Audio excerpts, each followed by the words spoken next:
Hi there, this is just a quick video on the Toyota Alphard's gear shift. So this is the 2003 Toyota Alphard, and as you can see it's got this gear system which, if you've been driving manual stick shifts, then you may find a little bit awkward to start off with. You'll notice there's a button missing here with the shift lock, and that often falls into this abyss at the bottom here, okay, where everything disappears into. You can get that out, and there's a technique using a ruler just to slide underneath like a cutting edge underneath the carpet area and just hopefully pop it out. I've never tried it.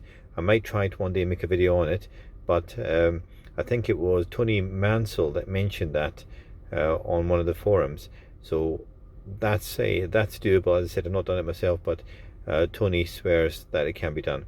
So the shift lock is used, say for example, if you need to unlock the wheels. So say if you're trying to turn the wheels and you press the shift lock button, and you can put this into neutral. So I'm just going to turn it off, and you'll see that once the engine's off, it will not go into neutral. So pressing shift lock will allow it to move into neutral.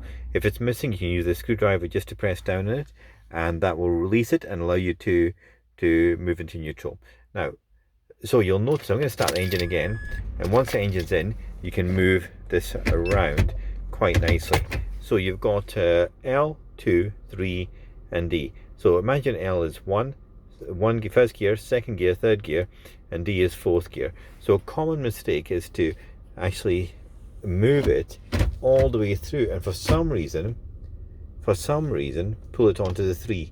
Okay, now that's going to mean that your revs are going to be very high, because that's third gear. The fourth gear, my apologies, the fourth gear, or the D, is your drive. So you've got to move it off from the 3 and onto there. D is essentially drive, essentially just drive the car.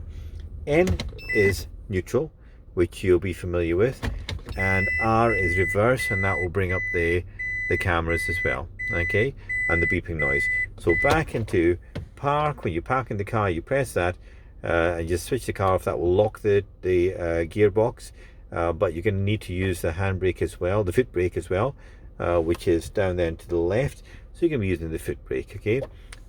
Going across and down puts the car into reverse, okay, and then if you're going down further, you're into neutral, and then you're into drive. So the easy way to do it, to get into drive, is across, and that is you're into neutral, drive, okay.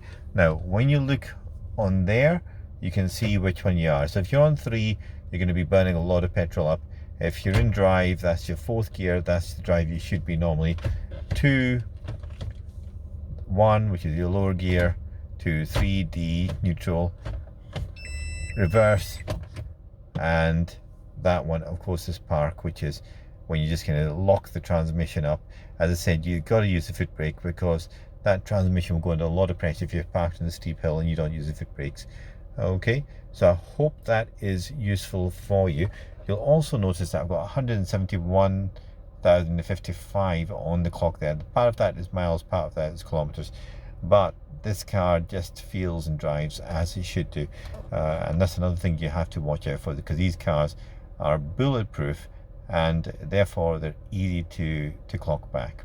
Okay, so always be aware, always try and buy your car from a reputable dealer, because it's going to save you a lot of trouble.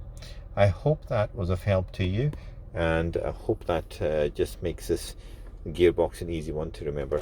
So if you're using too much fuel, then this is what you need to do. You need to just check to make sure you're not driving in third gear. Over to D.